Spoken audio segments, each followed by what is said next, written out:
The March of Echoes. Part 1. The Allure of the Parade. His name is Elian, a young man with a bright gaze and an eagerness for something more, something grand. He walks alongside his friends, Livia and Corin, their laughter and chatter filling the air around them. They are in a city where time blurs, a surreal mix of eras and histories.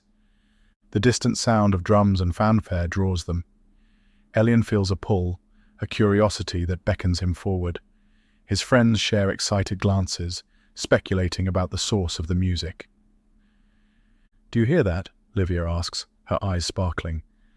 "It sounds like a celebration." Corin nods enthusiastically. "Let's check it out." As they approach, the parade reveals itself in full spectacle.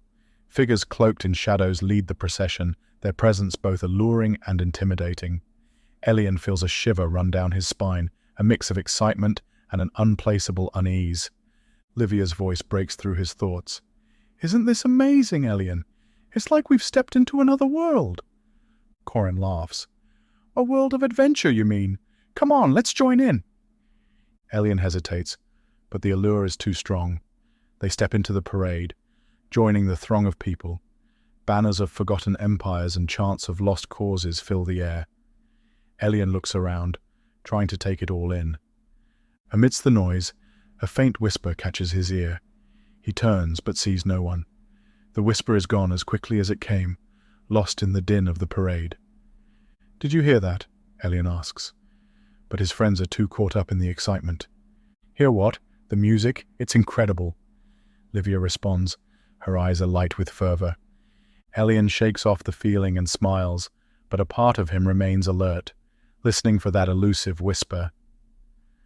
As they delve deeper into the parade, Elian notices the subtle changes in the atmosphere. The joyous celebration begins to take on a darker tone. Still, his friends do not seem to notice. Their faces are light with the thrill of the spectacle. Again, a whisper, more distinct this time. "Remember," it says, trailing off into silence.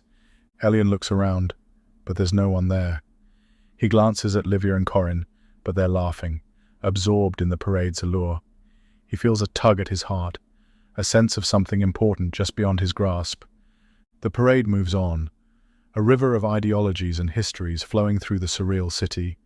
Elian walks with it, his mind a whirl of thoughts and half-heard whispers, the echoes of the past calling out to him, barely noticed in the present tumult.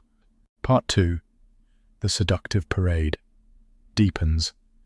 The parade winds through the city, the landscape morphing around them.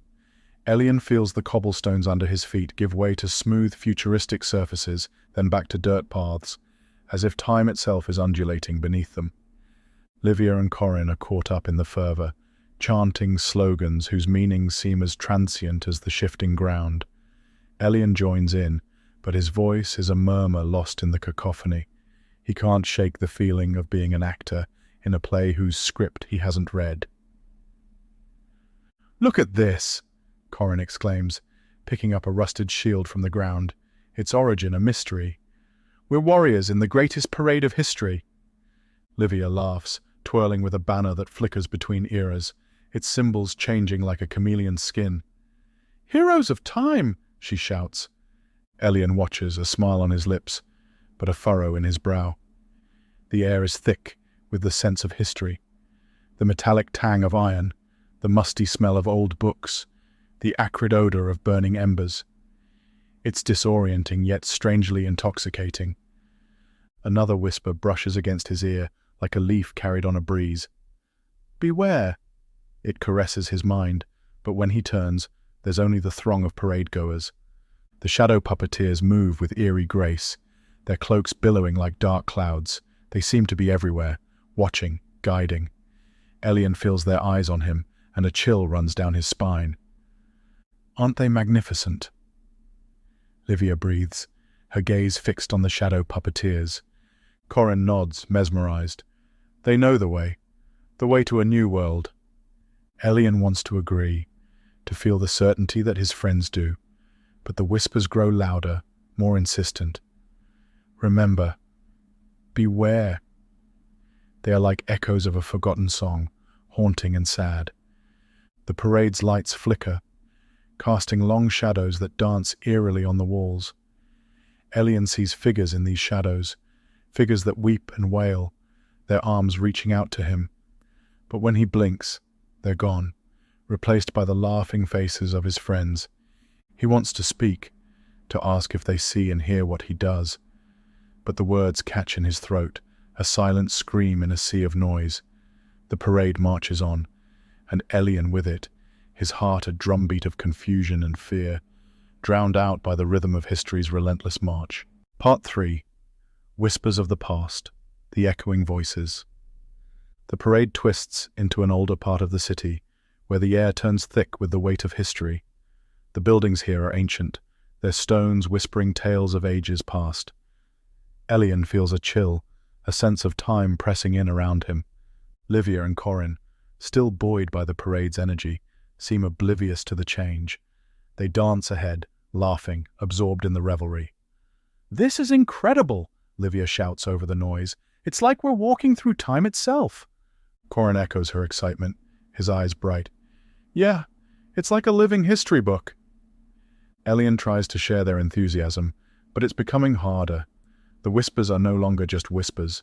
They're voices, clear and sorrowful. "Remember us?" they plead, a refrain lost on everyone but Elian. He looks around, hoping to spot the source of these voices. Between the shifting forms of parade-goers, he sees them, the echoing voices. They are like shadows, flickering in and out of existence, their faces etched with pain and wisdom. The scents of the city intensify, the mustiness of old stone, the sharpness of rust, and the faint, unsettling smell of decay. It's as if the parade is moving not just through space, but through time, stirring up the aromas of the past. Livia and Corin are ahead, caught up in a group, waving banners. They don't see the fleeting glimpses of history that Elian does. They don't see the soldier who appears beside them, young and scared, or the weeping woman in period dress. These visions flicker around Elian, glimpses of lives long gone. "Isn't this fun, Elian?" Livia calls back to him, her face alight with joy. Elian nods, but his heart is heavy. The ghosts of the past are all around him, their stories hovering on the edge of his consciousness. The parade moves forward, a vibrant stream flowing through the heart of the city. Elian is carried with it, his feet marching in rhythm with the others. But inside, he is still, listening to the voices that no one else can hear. In this sea of noise and color, Elian's silence is his own form of resistance, a quiet acknowledgement of the past that refuses to be forgotten. He walks on, part of the parade, yet apart from it, his mind haunted by echoes that refuse to be silenced. Part 4. The Mirror of Revelation. The parade, a river of colors and sounds, flows into a grand plaza, the heart of the Surreal city. Here stands a mirror, tall and imposing, its surface shimmering with an otherworldly light. Elian feels drawn to it as if it holds answers to the questions swirling in his mind. Livia and Corin are ahead, their laughter echoing back to him. They are oblivious to the mirror's pull, their attention caught by the spectacle of the parade. Elian approaches the mirror hesitantly. The reflection at first shows the parade in all its glory. The vibrant costumes, the enthusiastic crowd, and the shadow puppeteers in their commanding elegance. But then, the image shifts, revealing something darker. Scenes of past horrors unfold in the mirror. Wars, oppression, suffering, all woven into the ideologies celebrated by the parade. Elian watches, transfixed, as the history he's been hearing whispers of is laid bare in stark, unyielding clarity. In the mirror he sees himself, not as a joyous participant in the parade, but as a small part of a much larger, more tragic story. The realization is a jolt, a cold splash of truth against the heat of the celebration. Behind him, Livia and Corin are still immersed in the parade, their eyes not on the mirror, but on the shadow puppeteers. They do not see what Elian sees. They do not feel the weight of history pressing down on them. The voices, the echoing voices, grow louder around Elian. "See the truth," they urge. "Break the cycle." Their words resonate with the images in the mirror, a chorus of warning and wisdom. Elian wants to tell his friends, to show them what he sees, But when he turns to them, words fail him. They are caught up in a different reality, one that the mirror does not reflect. The parade moves on, and the mirror's revelations fade. The images blur into reflections of the present once more. Elian is left standing there, the echoes of the past still ringing in his ears, even as the parade sweeps him forward.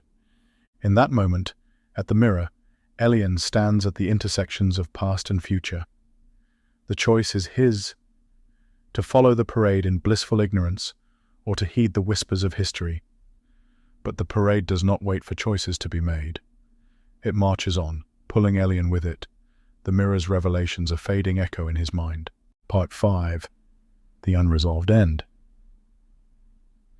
As the parade winds its way out of the plaza, the atmosphere grows more somber.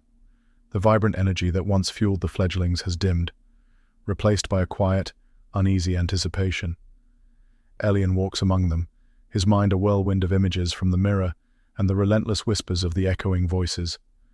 Livia and Corin, still caught up in the parade's dwindling fervor, seem to sense a change. "It's getting quiet," Livia observes, her voice tinged with confusion. Corin looks around as if seeing the parade for the first time. "Yeah, it's like we're heading somewhere different," he murmurs. Elian hears them but doesn't respond. His eyes are focused ahead, where the shadow puppeteers lead the parade towards an unknown destination. The echoing voices are louder now, a persistent hum in his ears. "Choose, remember," they intone, a mantra that seeps into his very being. The parade comes to a halt at a crossroads. The city's architecture around them, a jumbled tapestry of eras, each path leading away from the plaza, seems to beckon with a different promise, a different version of history's repeating tale. Elian looks down each path, the echoing voices now a chorus in his mind. He feels the weight of their warnings, the gravity of the choice before him. But what can he, a single fledgling, do in the face of history's vast, unyielding march?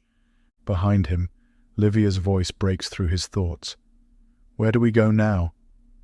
she asks, a hint of fear in her voice. Elian turns to face them, his eyes meeting theirs. In that moment, a connection is forged, a shared uncertainty that speaks louder than words. But Elian remains silent, his voice lost in the parade's echo. The parade, paused at the crossroads, is a tableau of indecision. The fledglings stand motionless, their future unwritten, the past's echoes resonating around them. The shadow puppeteers wait, their silhouettes dark against the shifting cityscape. Livia's hand finds Elian's, a silent plea for guidance. Corin stands beside them, his usual confidence replaced by a quiet introspection. They look to Elian, their eyes asking the questions their lips cannot form.